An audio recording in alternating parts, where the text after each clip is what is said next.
Hello बच्चों, welcome to my channel. हम लोग बात कर रहे थे चिंता के बारे में, वरीज़ के बारे में, एंग्जाइटी जिसे कहते हैं।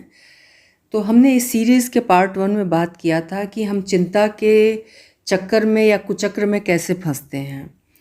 जो हमारे फियर्स होते हैं, एक्चुअली हमारे डर, हमारे जो भय हैं, हमारे फियर्स हैं, वही हमारी चिंता का कारण होते हैं। उन्हीं की वजह से हम चिंता करना सीखते हैं। थोड़ी चिंता करना जीवन के लिए ज़रूरी होती है, जीवन जीने के लिए ज़रूरी होती है, लेकिन ज़रूरत से ज़्यादा चिंता नुकसानदेह होती है। आज इस पार्ट में हम बात करेंगे कि हमारे फियर्स जो हैं वो इतने ज़्यादा हमको इमेजिनेशन में डराने लगते हैं। एक्चुअली वास्तविकता में वो कुछ नहीं होते हैं, इतने बड़े नहीं होते हैं, लेकिन हमारी इमेजिनेशन में वो हमको बहुत ज़्यादा डराने लगते हैं, जिसके फलस्वरूप हम बहुत ज़्यादा चिंतित हो जाते हैं, बहुत स्ट्रेसफुल हो जाते हैं। चिंताओं में घुलने वाले लोग प्रायः अक्सर बहुत ही प्रतिभाशाली होते हैं। वे लोग बहुत ही इमेजिनेटिव और जीनियस होते हैं। फ्रायड ने लिखा है कि जब हम जीवन के मूल्य या महत्व की खोज करने लगते हैं, तब हमारा चित्त, हमारा मन चिंताग्रस्त होकर घबराने लगता है।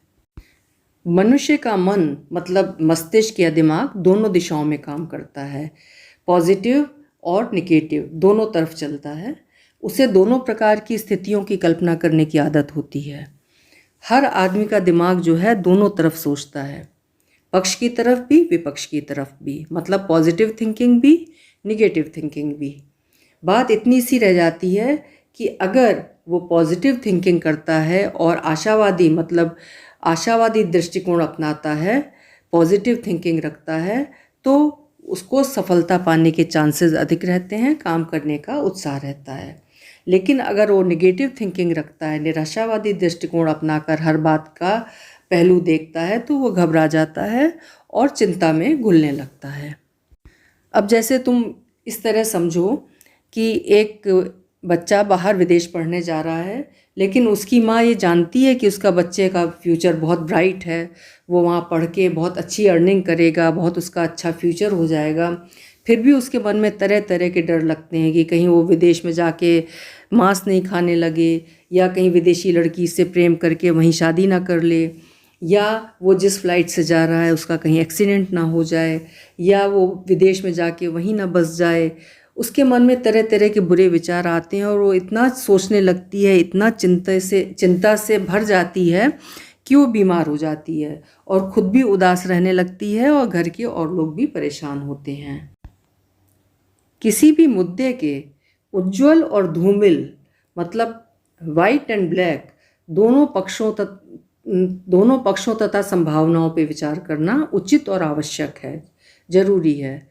लेकिन आखिर में धूमिल पक्ष मतलब नेगेटिव पक्ष से चिपक कर बैठ जाना दुर्बल मन का द्योतक है, दुर्बल मन का प्रतीक है। यह उन चिंताओं को जन्म देता है जिसका जीवन में कोई सकारात्मक योगदान नहीं होता, कोई पॉजिटिविटी नहीं होती। वे जीवन में प्रगति, शांति और सुख सभी के दरवाजे बंद कर देती हैं। नेगेटिव थिंकिंग की आदत वाले लोग बहुत छोटी सी समस्या, बहुत जरा सी समस्या को भी सोच कर, कल्पना करके, इमेजिन करके इतना बड़ा बना लेते हैं कि फिर उनका विवेक ही ख़त्म हो जाता है उनका सामना कर पाने का, और वो उससे इतना डर जाते हैं, इतना घबरा जाते हैं कि उसका सामना करने के बजाय उसकी चिंता में घुल कर अपनी समूची शक्ति और प्रतिभा को नष्ट करते रहते हैं।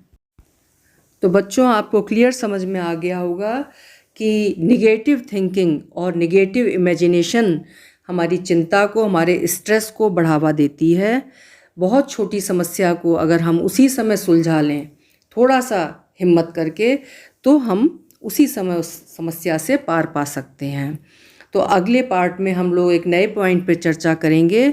मुझे उम्मीद है कि आपको अभी से ये बातें, मेरी बताई हुई बातें आपके जहन में रहेंगी, तो आप अपने जीवन में बहुत सफलता से समस्याओं का सामना करेंगे और स्ट्रेस और एंग्जाइटी से भी बचे रहेंगे। Stay happy and healthy. इन फूलों की तरह आप जीवन भर मुस्कुराते रहें। अगले पार्ट में हम फिर मिलेंगे। सी यू, बाय बाय।